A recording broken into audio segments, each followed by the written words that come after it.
In the beginning, God created the heavens and the earth. Now the earth was without shape and empty, and darkness was over the surface of the watery deep. But the Spirit of God was moving over the surface of the water. God said, "Let there be light," and there was light. God saw that the light was good. So God separated the light from the darkness. God called the light day, and the darkness night. There was evening and there was morning, marking the first day. God said, "Let there be an expanse in the midst of the waters, and let it separate water from water." So God made the expanse and separated the water under the expanse from the water above it. It was so. God called the expanse sky. There was evening and there was morning, a second day. God said, "Let the water under the sky be gathered to one place, and let dry ground appear." It was so. God called the dry ground land, and the gathered waters he called seas. God saw that it was good.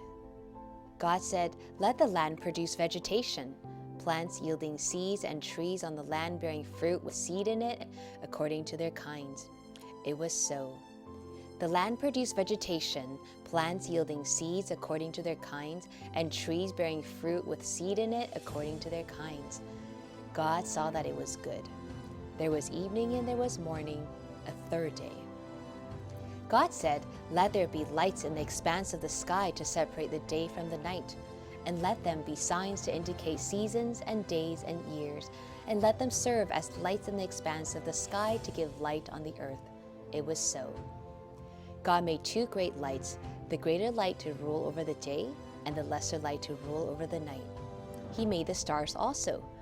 God placed the lights in the expanse of the sky to shine on the earth, to preside over the day and the night, and to separate the light from the darkness. God saw that it was good. There was evening and there was morning, a fourth day. God said, "Let the water swarm with swarms of living creatures, and let birds fly above the earth across the expanse of the sky." God created the great sea creatures and every living and moving thing with which the water swarmed, according to their kinds, and every winged bird according to his kind. God saw that it was good. God blessed them and said, "Be fruitful and multiply, and fill the water in the seas, and let the birds multiply on the earth." There was evening and there was morning, a fifth day. God said, "Let the land produce living creatures according to their kinds, cattle, creeping things, and wild animals, each according to his kind." It was so. God made the wild animals according to their kinds, the cattle according to their kinds, and all the creatures that creep along the ground according to their kinds. God saw that it was good. Then God said, "Let us make humankind in our image, after our likeness, so they may rule over the fish of the sea and the birds of the air, over the cattle, and over all the earth, and over all the creatures that move on the earth." God created humankind in his own image. In the image of God he created them. Male and female he created them. God blessed them and said to them, "Be fruitful and multiply, fill the earth and subdue it. Rule over the fish of the sea and the birds of the air and every creature that moves on the ground." Then God said, "I now give you every seed-bearing plant on the face of the entire earth and every tree that have fruit with seed in it. They will be yours for food. And to all the animals of the earth, and to every bird of the air, and to all the creatures that move on the ground, everything that has living breath in it, I give every green plant for food." It was so. God saw all that he had made, and it was very good. There was evening and there was morning, the sixth day. The heavens and the earth were completed with everything that was in them. By the seventh day, God finished the work that he had been doing, and he ceased on the seventh day all the work that he had been doing. God blessed the seventh day and made it holy, because on it he ceased all the work that he had been doing in creation. Genesis 1:1 to Genesis 2:3. Genesis opens by saying, "In the beginning God created the heavens and the earth. Now the earth was without shape and empty." Without shape means it was disordered or a mess. Think of a garbage dump or a messy bedroom. But a room cannot be both messy and empty. How can something be both without shape and empty? The two words only appear together in a few biblical texts. Desert wastelands are the best image of something that is both without form and empty. They are barren, and yet they are also a disordered mess. They cannot support life.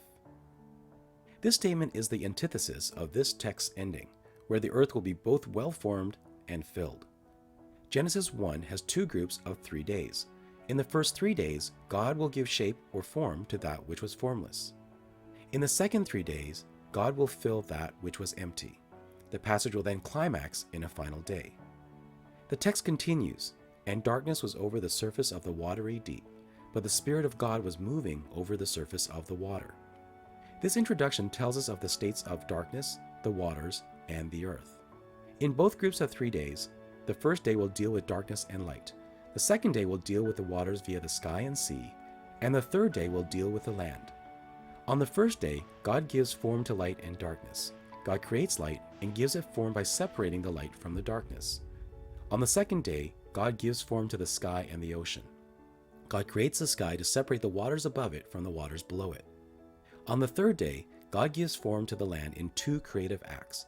First, God makes the waters gather together to make dry land appear. He separates the land from the water. God's second act is to create flora, the various plant life on the earth. God fills light on the fourth day. God creates the sun, moon, and stars to shine the light onto the earth. On the fifth day, God fills the waters and the sky with sea creatures and birds.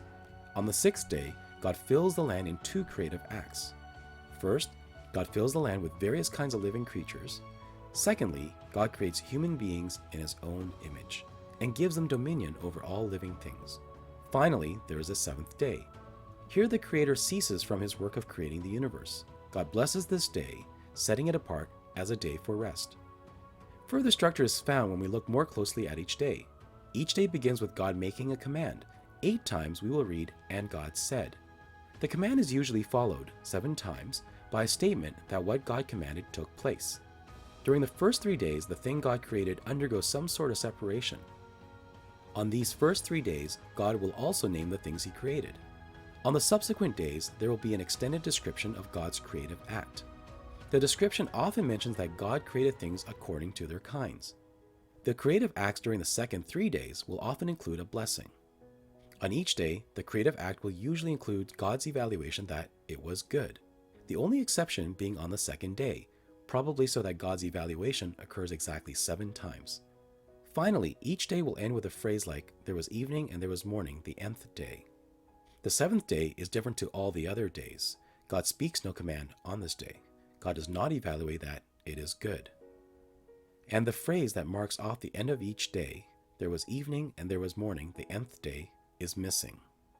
Some have remarked that this is because the 7th day did not end, and we too are invited to enter God's rest. The 7th day is named 3 times during this day. 3 times the author mentions that God finished the work He had been doing. The 7th day does contain a blessing, but it is not the things that God created during this day. Rather, it is the day itself that God blesses, setting it apart as a day for rest. Blessing is usually relational in Hebrew. You bless someone you know. But here, it is the day that is said to be blessed. This is not the normal use of the word bless. The day is blessed in that it bears fruit in the lives of those who keep it.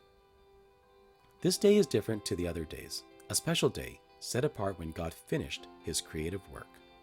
What is Genesis 1 about? Rather, who is Genesis 1 about? God is mentioned 35 times in these 34 verses. The only active actor in 7 days of creation is God Himself. The Westminster Shorter Catechism says that our chief end is to glorify God and to enjoy Him forever. This passage shows us who this God is that we are to glorify and enjoy. It is God who creates the universe. Quarks, protons, neutrons, elements, compounds, proteins, DNA, cells, organs, living organisms, the Earth, the Milky Way, the great expanse of outer space, all of creation is made by God. Everything God does in this passage is given as a gift. Even God's imperatives to multiply and rule over all the earth are given as a blessing for their recipients. Like a good host preparing their home for guests, God takes the uninhabitable, shapeless, and empty earth and forms it so that it can support life. God's process of bringing order to this universe is described in a very orderly, well-structured manner, establishing a pattern over the 6 days. As God creates animals, fish, birds, and people, He blesses them so that they may thrive. God gives the gift of plant life as food for humanity and all the living creatures. This shows a creator who delights in and cares for his creation. On the sixth day, God creates human beings in his image. The Hebrew word we translate as image is normally a negative word. It is often used to refer to an idol or image of a false god that people worshipped. Ian Hart says, in the ancient Near East, it was widely believed that a god spirit lived in any statue or image of that god, with the result that the image could function as a kind of representative of or substitute for the god wherever it was placed. It was also customary in the ancient Near East to think of a king as a representative of a god. Obviously, the king ruled, and the god was the ultimate ruler, so the king must be ruling on the god's behalf. It is therefore not surprising that these two separate ideas became connected and a king came to be described as an image of a god. And Bruce Walkie says, an image functions to express, not to depict. Thus, humanity is a faithful and adequate representation, though not a facsimile. He goes on to explain that in the Hebrew view, all of humanity is created in the image of God rather than merely the king. God blesses humanity, giving us the gift of occupation. As God rules over creation, he blesses humanity to rule over it as his mediators. We are to nurture and take care of creation as God cares for and loves his creation. Humanity has the authority that God has given us. We are caretakers or stewards, ruling under his rule. Since human rule is derived from God, we are obedient to him in this role. In the New Testament, the ultimate image of God is Jesus. Again and again, Jesus speaks the words that God gave him to say and does the works that God has given him to do. To see him is to see the Father. Humans are God's mediators. We represent God to all creation, and we represent creation to God. James Chhoun said, God has made all creatures for his glory. Without knowing it, the lilies of the field in their beauty glorify God with a glory greater than that of Solomon. The sparrow on the housetop glorifies God, and the universe in its vastness and remoteness is the theater of God's glory. But God made men and women in his own image to be the priests of creation and to express on behalf of all creatures the praises of God, so that through human lips the heavens might declare the glory of God. When we who know we are God's creatures worship God together, we gather up the worship of all creation.